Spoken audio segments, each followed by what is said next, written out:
Hello, everybody. It is Thursday, and this is the pre-show. I'm here with Stacey. Hello. Hello. Bonjour. Bonjour. Hello to everybody in the chat. Who do we see here? Dave Portella. Good to see you. Hello. And Stacey, I see you commenting, so that's good. You're working all the levels right now. And then so we got 4 of yous right now, 6 of yous tuning in. So as everybody's Your audio just cut out, Ryan. Ryan, you're on mute.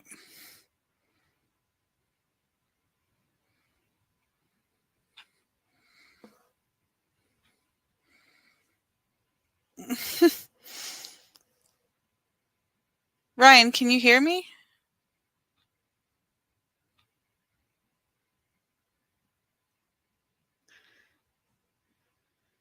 Oh, my mic turned off. Why did my mic turn off?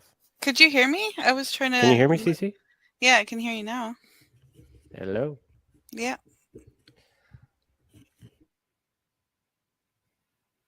No, now you're muted again.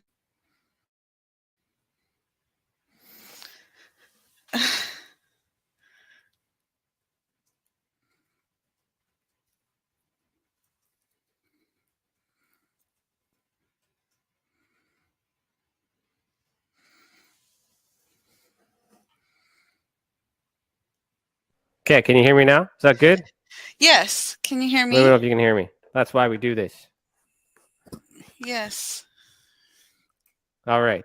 So that was our pre-show because we have technical difficulties, but we're going to head into the show. So we'll see you in a little bit here in just a few short minutes. All right.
Tonight we will go deep into the realm of the unknown and question everything as we search for the truth.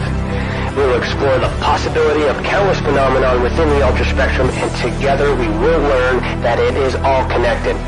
This podcast is brought to you by the Experiencer Support Association, and it is a live stream broadcast. If you have a question, send me a super chat or become a YouTube member. This podcast is brought to you by the Experiencer Support Association. Take a seat, relax, get ready, and welcome to Beyond the Tinfoil Hat.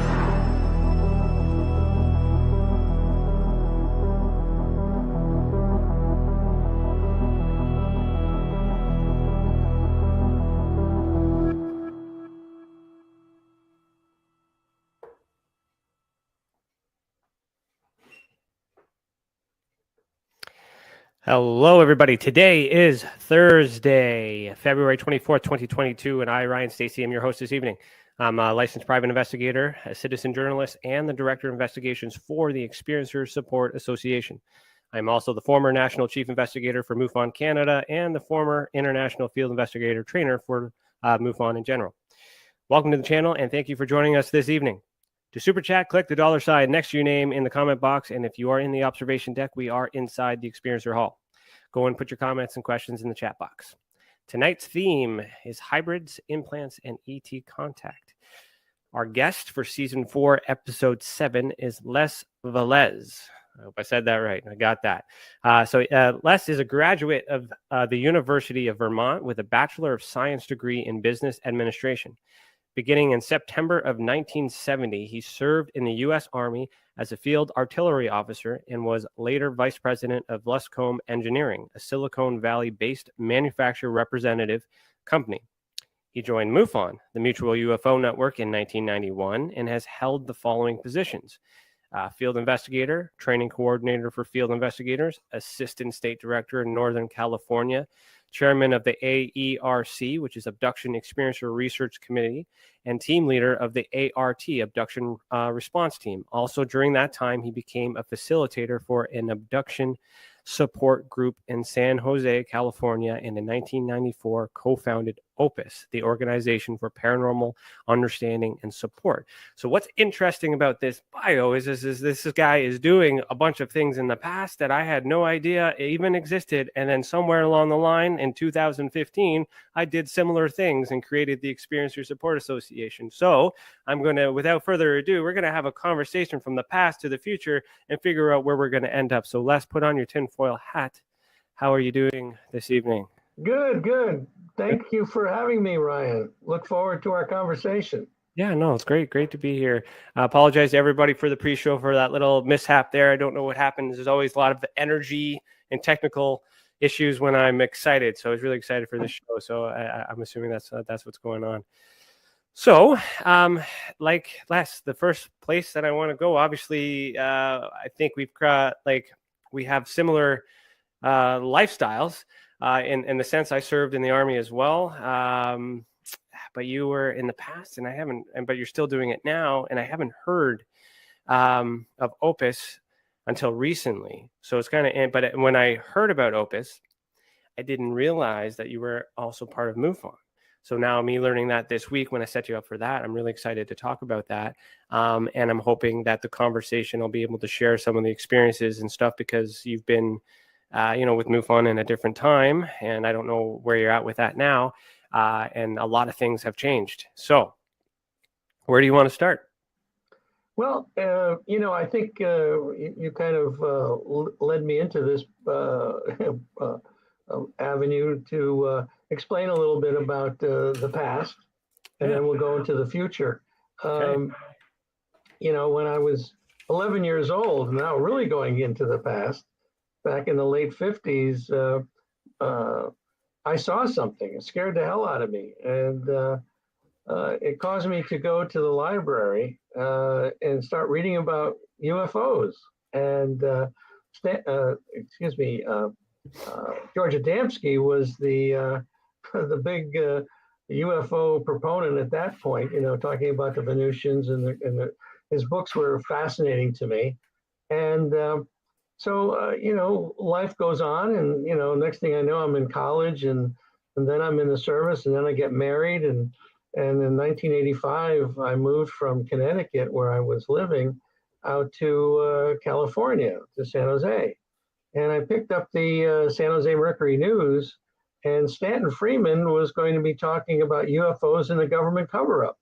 Okay. And, so that really got me excited. It's like somebody turned the switch on, once again. And so I planned to go to San Jose City College to hear him. And I expected to see just a handful of people there, but the auditorium was packed. He did one of his inimitable lectures, and I came out of there really juiced and ready to, rock and roll. And MUFON happened to have a table in the foyer. And so I found out that they had a monthly journal, and I started to get the journal. And well, after a while, that wasn't enough. And so I found out that they had a field investigator training program. And so I got the manual, and I passed the test, and I was teamed up with a more senior investigator, and we went out to start investigating cases.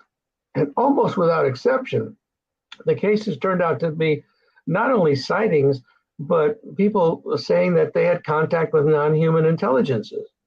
And that really, really got my interest. And I said, oh my goodness, this is amazing. And these people asked me, did I know of other people having similar experiences? And I said, yes, I do. And that's when I started to facilitate a support group in San Jose in my office, and on Sunday afternoons. And it was amazing. I started to learn more about the phenomena just listening to these people. And one day I was contacted by a journalist at the Monterey Coast Weekly paper, and he came out and interviewed me on what I was doing, for MUFON. And shortly thereafter, I was contacted by a woman who was also written up in the article, and she wanted to know if I could possibly help her understanding what was going on with her brain when she was in contact with these off-earthly entities. And so I said, well, to myself, I said, I'm not sure how I could possibly help this person. And so then she said that she was working with an emergency room doctor down in Carmel. Well, that triggered a remembrance of another doctor friend of mine that was looking to connect with other experiencers or doctors that are familiar with the topic, I should say. And so I called him up and I said, hey, do you want to go down there and talk to this person? And evidently the other doctor that she was working with was going to be there. And so he said, absolutely, let's go down. So we went one Saturday afternoon, and the afternoon was phenomenal. As we walked into her home, there was a picture on the wall.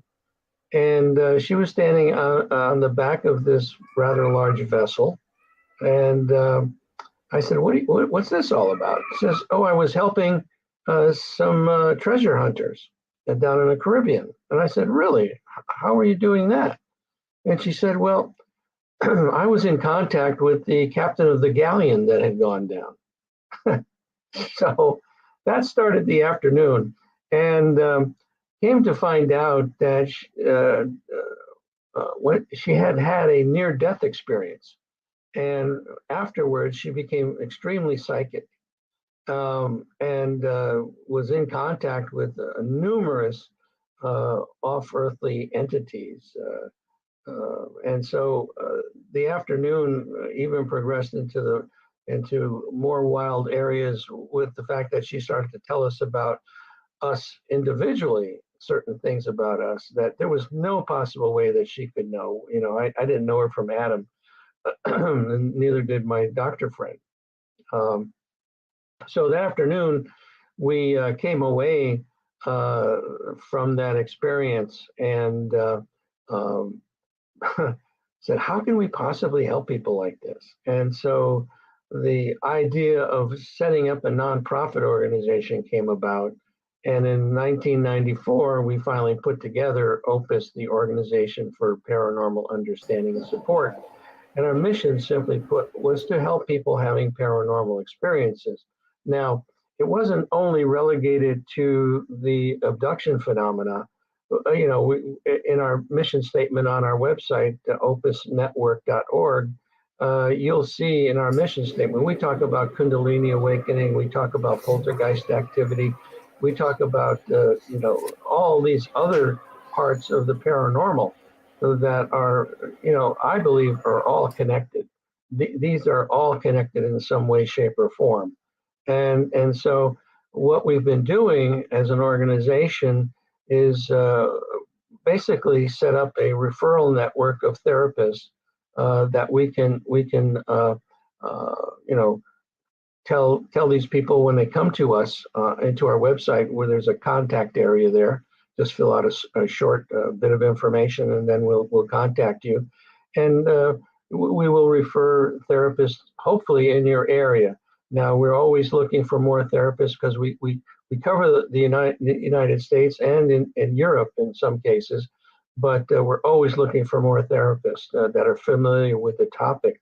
And then the thing that's really worked out well is the fact that we have an online support group which has over 300 people in it, talking 24/7 to one another. It's totally confidential. The only way you get into it is going through us, and we do a triage on the person and then bring them into the group. And so this has turned out to be so helpful for these people.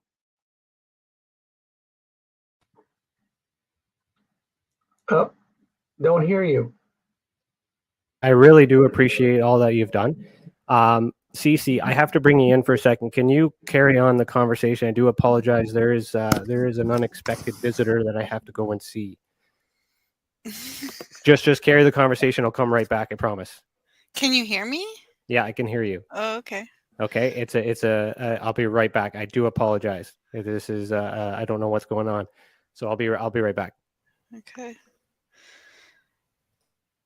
Yeah, so Les, you were just telling us about OPUS, correct? Yes. Is there anything else you'd like to say about that? Well, sure.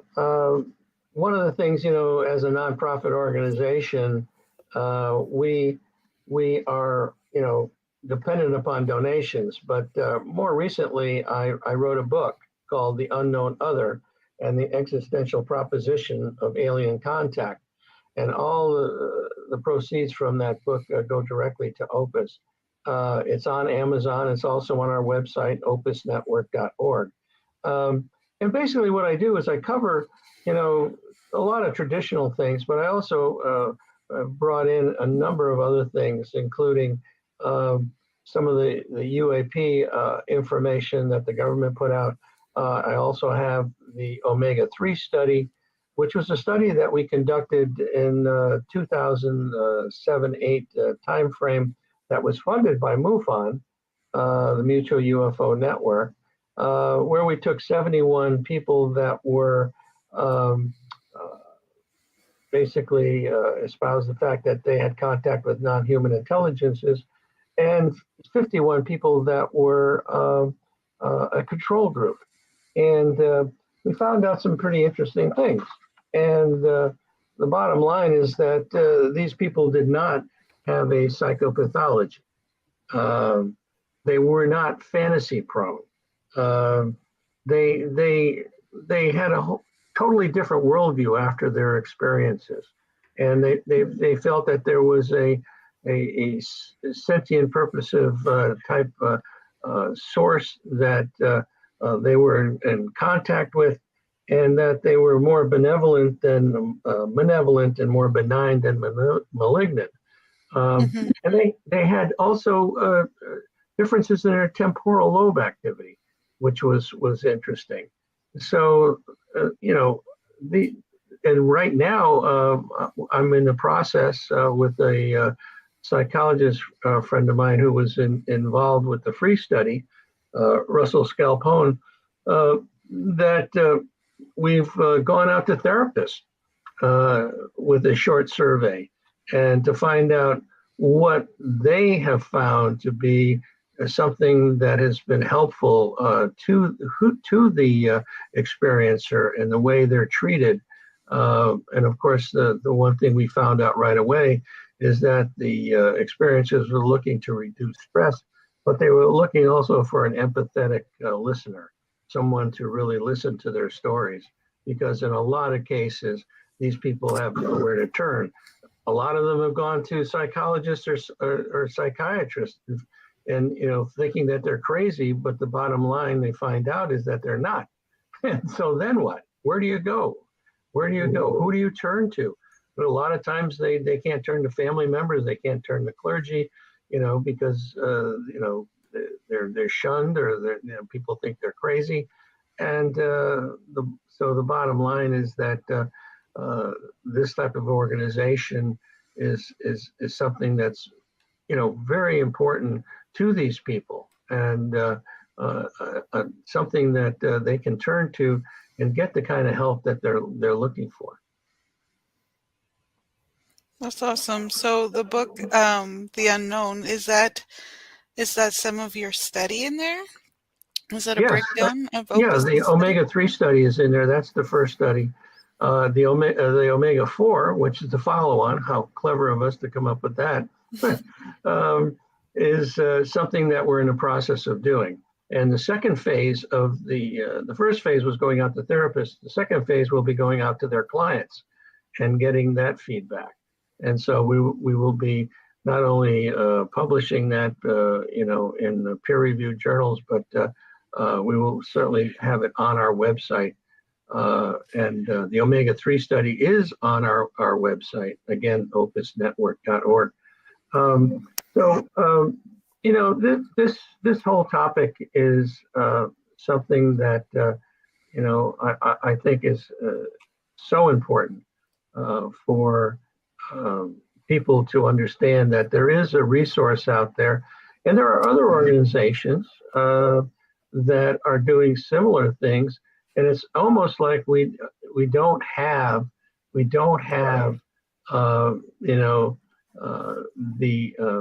the word out as well as we should or can, and we're trying to assess that and how we do go out, and I'm doing shows like this to talk about the organization and what we do, and we have some pretty interesting people involved. Linda Moulton Howe is on our advisory board. Melinda Leslie is on our advisory board. Terry Lovelace is on our advisory board. Yvonne Smith is on our advisory board. Yeah, these are our board members right now. Geraldine Orozco.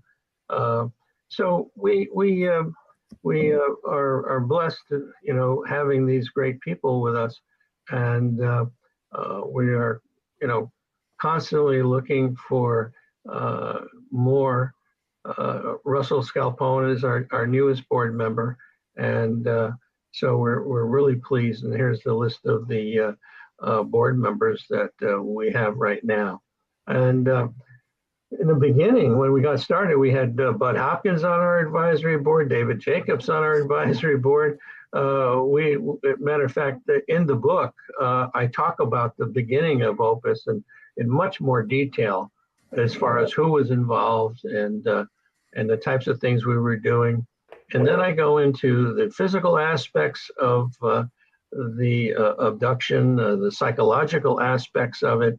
And I have about 25 stories from people in our support group that have talked about their experiences, I should say, and the things that they have, found out, gained from these experiences.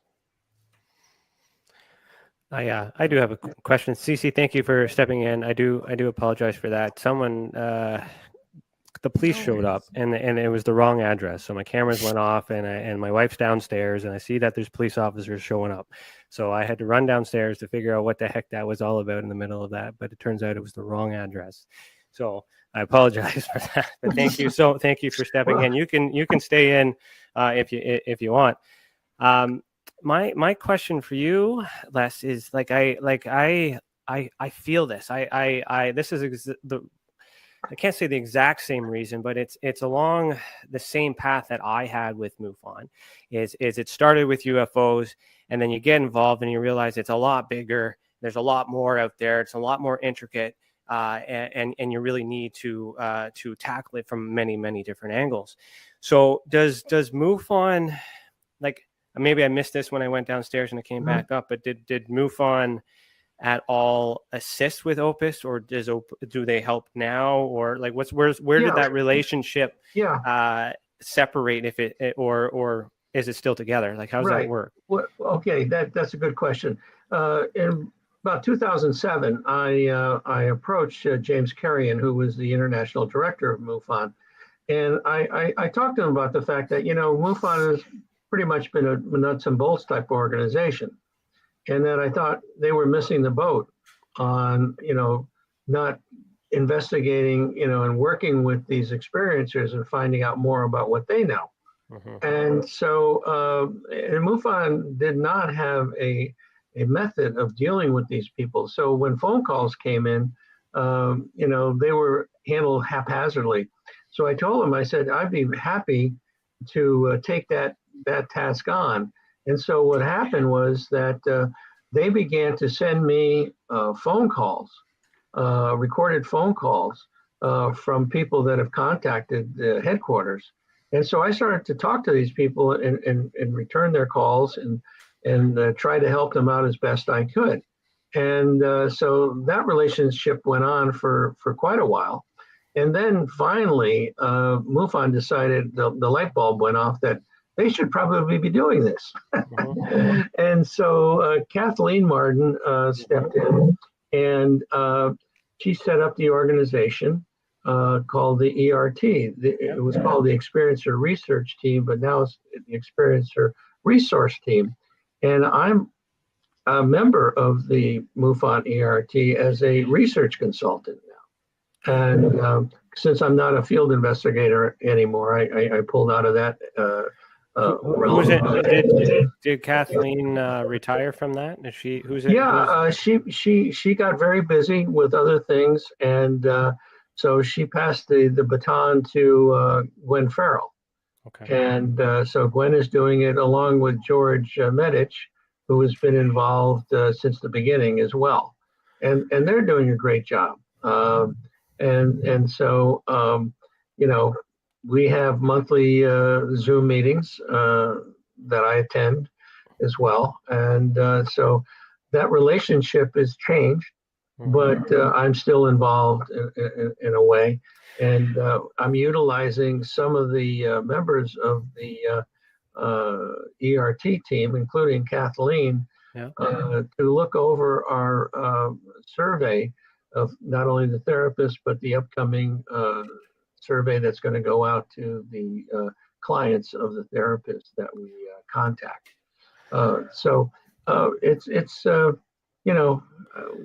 we're still hanging in there, doing our thing with them, and that's great. Like, my perspective, because being in Canada, so this is what's blowing my mind, is that, like, this stuff existed, but because Canada was an international, different organization than national, we were independently run. We had to run it, the way that we did it, but we still had to connect. So I was part of the Experiencer Research Team, and I assisted Kathleen as well, and I met her a few times, especially with Stan Freeman as well here in Canada. But, like, I'm notorious for bringing up that word paranormal, because when I was the field investigator trainer, I was always batting around that idea, like, what do we do with the paranormal stuff? And then I met this lovely gentleman by the name of Steve Hutchins, and love him or hate him, but he had a very strong opinion against the word paranormal and all this other stuff, which is me talking about all the things that you just explained, yet it's happening. So what ended up happening to me is I gave up and I created my own here in Canada with the whole plan to eventually, have MUFON participate as well in the future, not knowing until now that that it already existed. So my question is why not help us in Canada contribute, or at least make me aware of it at the time that they already had something? Because I was aware of A.R.T, I was aware of FREE, but yet I was not aware of OPUS. Why am I finding that out now? That's a good question. Because that would have saved me a hell of a lot of work, I tell you. You know, I could have just joined you from the get-go, and Right. and then here we go. Yeah, no, I think there's a lot of other organizations out there that are probably doing similar things, and we don't know each other, which is a problem. As a matter of fact, But within the organization, that's what I'm trying to say. Is I've talked to the same people who you're mentioning. Why wouldn't they Why wouldn't they mention that? Yeah, you know, they have a list of hypnotherapists and support groups in the organization, MUFON A.R.T. And we are listed, OPUS is listed in there as a resource. So, you know, I have no idea. You know, this is the conundrum, I guess, that we all have as far as trying to understand who's doing what to whom, where. And you know, I wish I had an easy answer for that, but I think it's doing things like this, connecting with one another and understanding. Oh my God, you've been doing this for years. You know, it's like, that has always been the challenge. Is a lot of us have our own groups, and a lot of us are trying to do our little parts. And we're trying to help experiencers with a variety of experiences or experience, pardon me, and knowledge and understanding. And we all talk about working together, but we do work together with our own little groups, but we need to bring the groups together. Yes. And so that is what the Experiencer Support Association is, the idea behind that, by bringing groups together and regulate investigation. So, as you know, I'm focusing on the regulation. So you mentioned survey, because my other follow-up question is if you're not with MUFON, who does the investigation, who regulates the data, or do you even collect the data, or is it just strictly support and resources, and the science doesn't matter in that sense because you're providing that service, which is okay? There's two parts of that. The MUFON A.R.T is basically a support mechanism. They've been tasked with collecting data, a standardized list of questions has been put together. And that information, without any names or addresses or anything like that, will be put into the CMS system, okay? Because the confidentiality aspects of this is very important. And so are your experiencers aware that it's going into MUFON though, after they come to you? Well, no, if people come to me, okay, in other words, through my OPUS organization, what we do is, as I said, we will refer therapists to these people, and then we have no further contact. And then if they want to go into the support group, we'll put them into the support group, and they're talking to one another 24/7. Okay, and that's it. There's no further contact by me or anybody in our organization. You know, and I monitor all the conversations to make sure that it's you know, remaining neutral.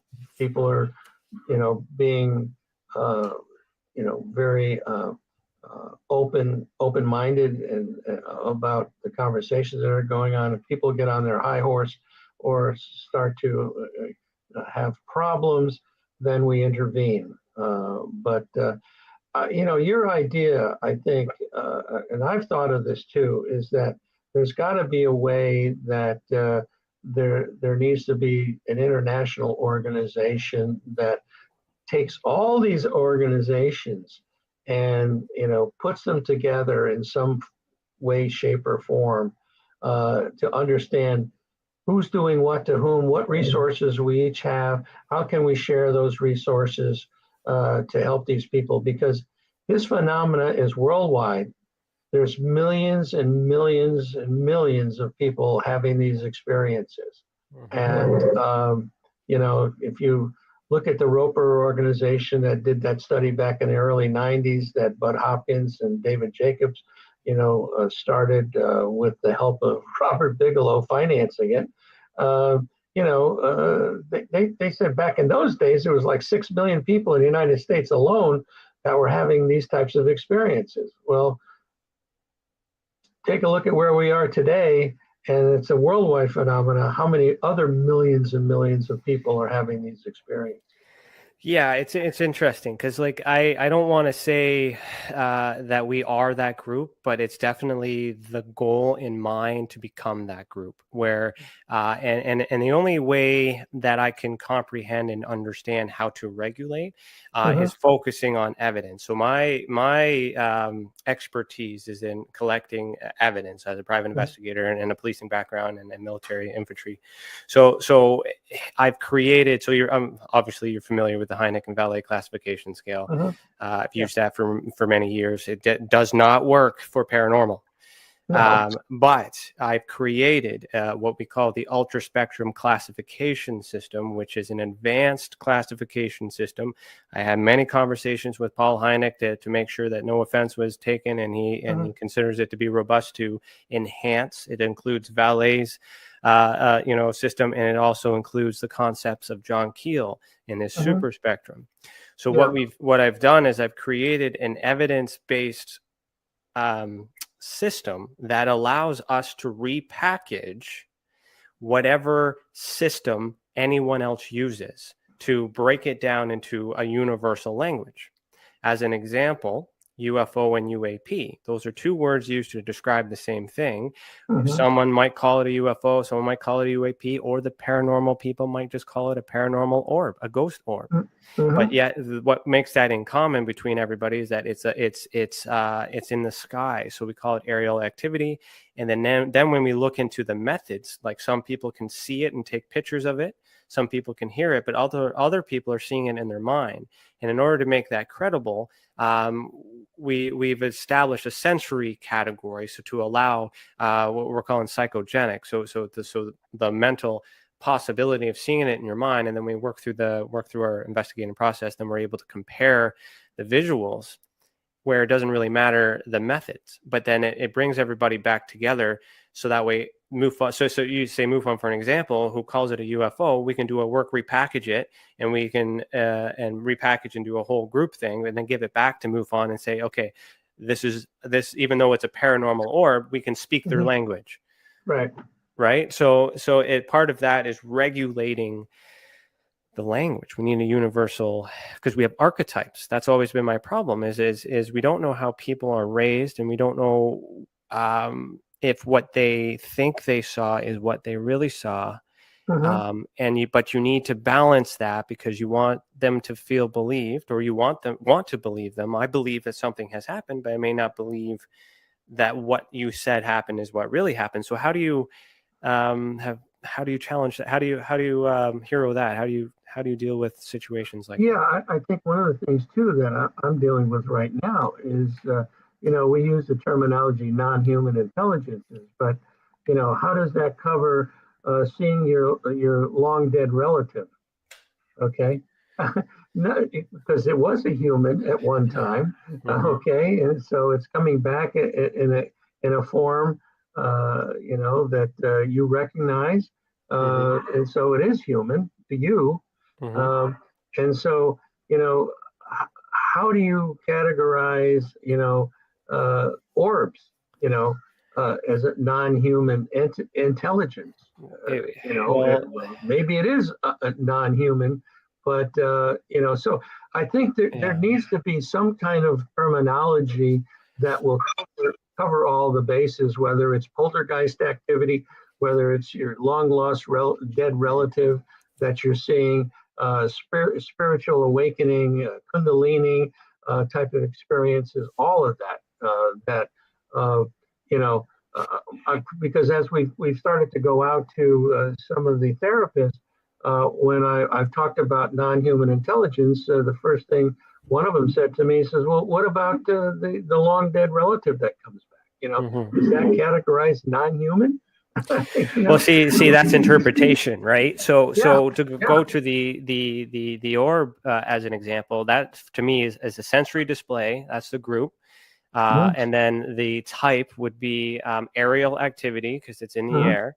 And then the subtype would be light, and because it has characteristics of energy and it's illuminating. So we call that light. Now you could call that same thing UAP, UFO, orb, spirit. You can call it whatever you want. Doesn't matter what you believe and how you raise, but all those people will have to agree or should agree that it's a light in the sky. And one of your senses was able to detect it. Right. With poltergeist, that is objects moving. 9 times out of 10, you don't see any other paranormal activity with it. So with me and my understanding of poltergeist activity, I have a stronger sense of believing that it's human initiated. So we are creating the movement and we believe it to be paranormal based on how we were raised and what we were taught, less than it being something in another dimension. But that I don't want to steal the show on that, but that's kind of like how, but there is a category for that because it's a sensory, it's still paranormal activity. A sensory was displayed because you saw something. So your eyes in this part saw something, but an object moved. Or did you smell something? Or did you hear something? All those paranormal activities can be categorized with senses. And then what we do with the data is we study the experiencer. So what has all these experiences in common is the people. And what we're learning through our data is that they share blood types, they share eye color, they share, belief systems. Like there's a lot that they have in common. And from there, we have a better understanding of why the experiencers are the way that they are. And what that does is helps me in the science end have a higher chance of making contact when I know the right type of people that are able to manipulate what we call the ultra spectrum, which is the ether. So my question to put back to you in your organization, do you have anything like that for your people? And if not, perhaps, and we're on live on the spot, but perhaps this might be something we could talk about later on that we could use to assist at helping your people as well. Yeah, and again, what's very interesting about the support group is that it is people that are having wide experiences in all those areas for many years, and so they posit various thoughts that they personally have with regard to all of this, and it resonates with these people that are having similar circumstances, and so it is proved to be probably the most important thing, because most therapists don't have the level of experience dealing with these experiencers that is really necessary to fully understand it. As long as they can reduce the stress and be an empathetic listener, that seems to be the most important thing for therapists at this point.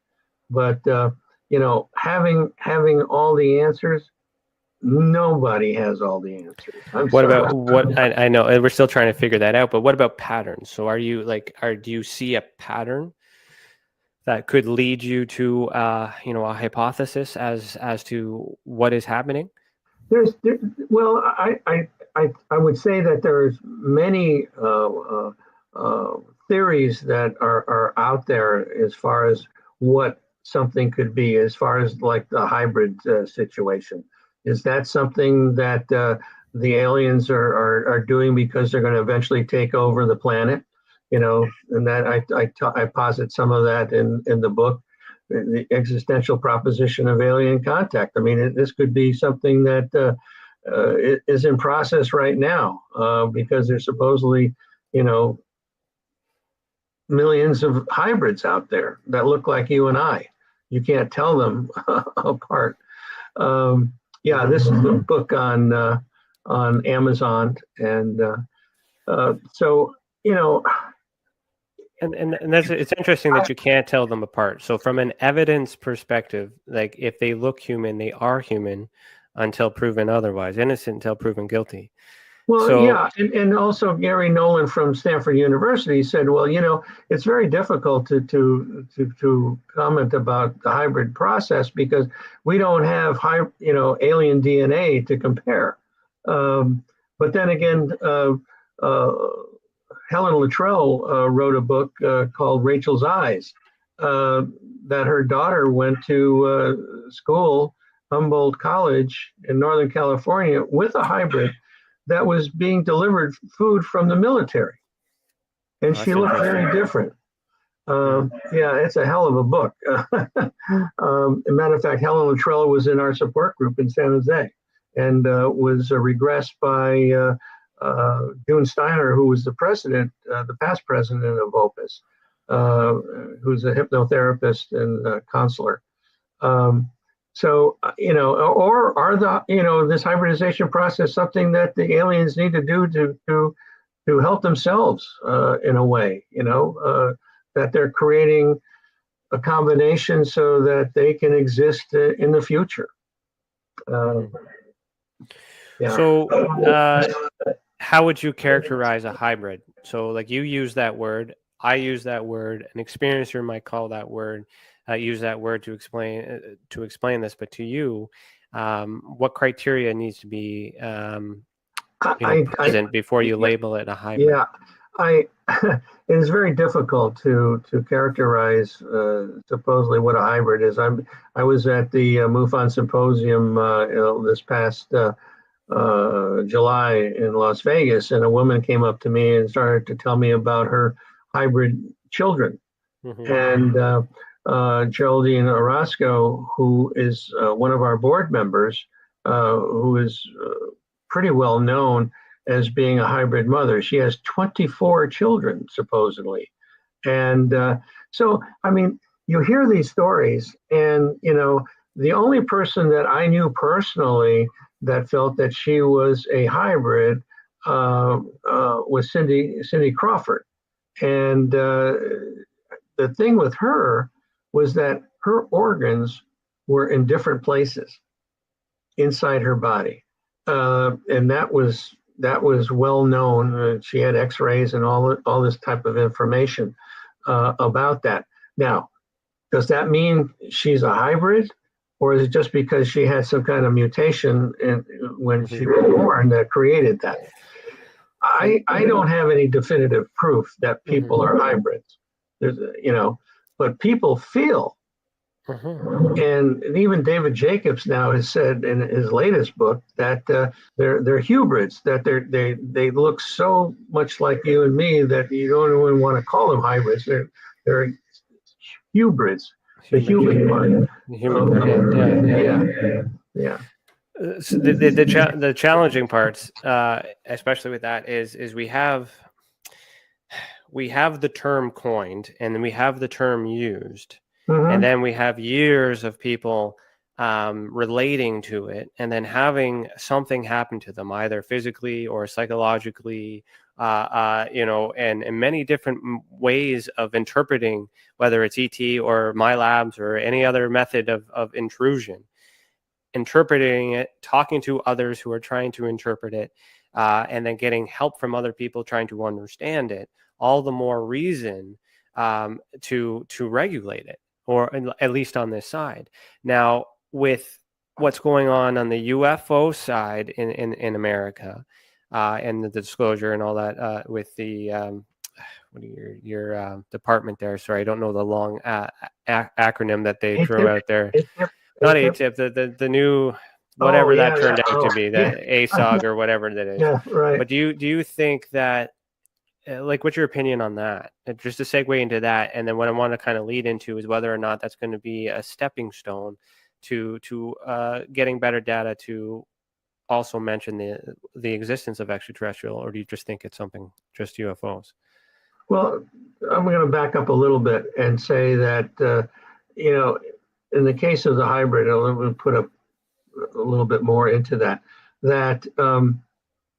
most of these people that claim that they have hybrid children have been on craft. Supposedly, they've seen they've been presented to their supposed children that look very much different than the aliens themselves, and certainly different from us. And so, and they're presented in that way, that these are your children. And of course, in the case of females, eggs have been taken, they've been fertilized, and they have missing fetuses, and things of that nature. So there's a lot of evidence, quote unquote, circumstantial evidence, if you will, that points to the fact that, yes, there's a hybridization process going on. So they exist. Okay, and I'll leave it at that. Now, does that mean it's now you're determining who's in control of that? Could it be human? Could human beings be responsible for the program, and then them misinterpreting this process as being extraterrestrial? Because some witness ETs in the room, some witness humans in the room.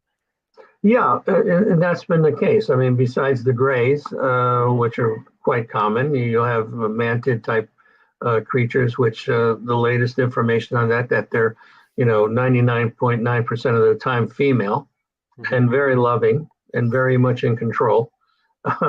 And you have the Nordic type people, and then you have military people that also show up in a lot of this. So, and of course, if you believe what Haim Eshed, the Israeli general that came out with his book, talking about the fact, oh yeah, the aliens are here. They have bases on the moon and Mars, and we've been working with them. And but they don't want to make themselves known because the human race is not ready. So, and the problem with that is that comes from a high official that goes all over the place. People say it, they questioned his age and all this other stuff and blamed it and had all this circumstantial reasonings for that to not be true. But at the same time, there's a lot of evidence for it to be true, all circumstantial on both sides, but yet no fact in the middle. So, well, it's like, Colonel Corso, the day after Roswell, and I had the honor to meet him in Roswell on the 50th anniversary. And I walked up to him and I asked him, I said, you have a stellar background, and you were in the Eisenhower administration, wonderful credentials, and now you've come out with this book.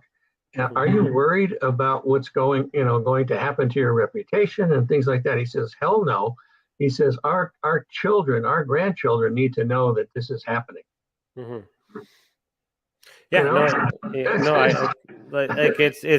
It's logical. I mean, I'm in a different generation as a ufologist, like whatever you want to call it, like especially in Canada. I mean, Stan Freeman has passed. Paul Hellyer has passed, and I'm trying to catch up and understand, what they've done, their opinions, and then what's happening in the real world, and then listening to all this other stuff. And who knows, by the time I get up to 80 years and that information that might be divulged to me. And then sure, I write a book and tell everybody the truth, but the book is interesting to us in this small circle. This is a very big family in this community, but it's very small in comparison to those on the outside. And what and the thing is that there's a lot of us inside here that provide a lot of service, a lot of skills, a lot of resources, a lot of a lot of help towards the cause. Yet because the government isn't acknowledging it or doing anything like that, and that still happens with a lot of other causes, in society. So, is this any different than anything else that human beings have taken upon themselves to take care of our people for, as far as a movement goes? And do you think, and if it is different, do you think the government's going to cash in and finally tell us, because they're, at that age too? It's interesting. Again, at the last MUFON symposium in Las Vegas, Nick Pope was the kickoff speaker, if you will, and we were talking about the UAP report that the government came out with, and he said something to the group that, I hope it's either the Russians or the Chinese that have this technology, because we could at least pick up a phone and talk to them. And I came up to him afterwards and I said, you know what, you're really missing the boat, Nick. I said, you know, these experiencers are having telepathic communication with the aliens on an ongoing basis. And so I think, you know, that part of it, you're just missing the boat on that. We can talk to them already. It's happening, folks. So, you know, and I had the opportunity about 2 years ago, before COVID shut everything down, to have lunch with Lou Elizondo. And we had a very nice lunch with him. He was actually there interviewing Terry Lovelace for the show Unidentified, but that never came to fruition for whatever reason. And but we had lunch and we started to talk about various things. And he mentioned the fact that they felt that they understood how these things operate, which to me was a tremendous revelation. And matter of fact, I just literally today, I wrote to him to ask him to appear on, I do a series called the OPUS interview series, that's on our website and also on YouTube. And because I want to talk to him not only about, you know, the nuts and bolts aspects of it, but what's the next step? What's the next step? And yeah, here's some of those interviews. You know, I think the government is already doing this. I mean, I think Kit Green and Gary Nolan have already been talking to experiencers. They understand the fact that there's a difference in their physical brain set up in the caudate putamen area, where there's more connections and they're more psychic. They're more telepathic. And it's generational. They follow families. So I think the government's already talking to them about what's going on, but they haven't come out with it. And I think the first step is that they need to broach the topic. And they said, well, we don't have evidence that it's the aliens, but we don't have evidence that it's not the aliens. And that's the real thing.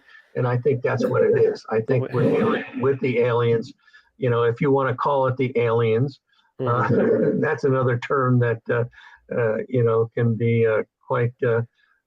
We do have a lot of evidence to prove that the government experiments that way, you know, like in terms of testing the mind and mind control and things like that too, remote viewing technology. So there's a lot of known reasons for it. And I've always, especially with the experiencer phenomenon, with the psychic abilities and making contact, like that's the thing. As far as evidence goes, it's hard to prove that on a case by case. It's hard to bring that into physical evidence. You know, what we do is we're building cases and combining them and doing a compare and contrast. So those types of cases do eventually matter when they're compounded, right? But that'll take some time. So if the extraterrestrials or whoever, if that's who is making contact with us, the evidence would be that we can be communicated with by some sort of method without our control and without and against our will. So another way that I look at this phenomenon, which is why I'm always leaning towards some sort of human intervention, not saying that aliens doesn't exist or paranormal doesn't exist. I just to look for a who's behind it, who the controller is in a sense. There's a lot more human element behind it, because it's invasion of privacy. It's intrusion, it's abduction. There's a lot of criminal laws that are broken. And if there was a human being responsible behind it, then it would make sense not to confess to that, because then there would be charges that would have to come forward with that. Now, using the E.T. as an excuse, as a cover, is also something that is very quite possible, yet cannot be proven, just as well as anything else.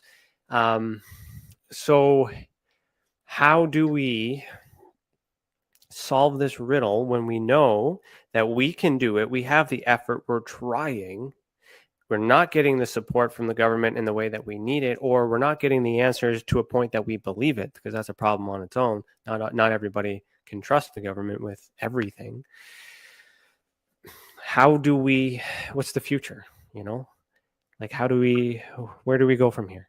Yeah, I think that first of all, I think that an organization like MUFON, which has been a nuts and bolts type of organization,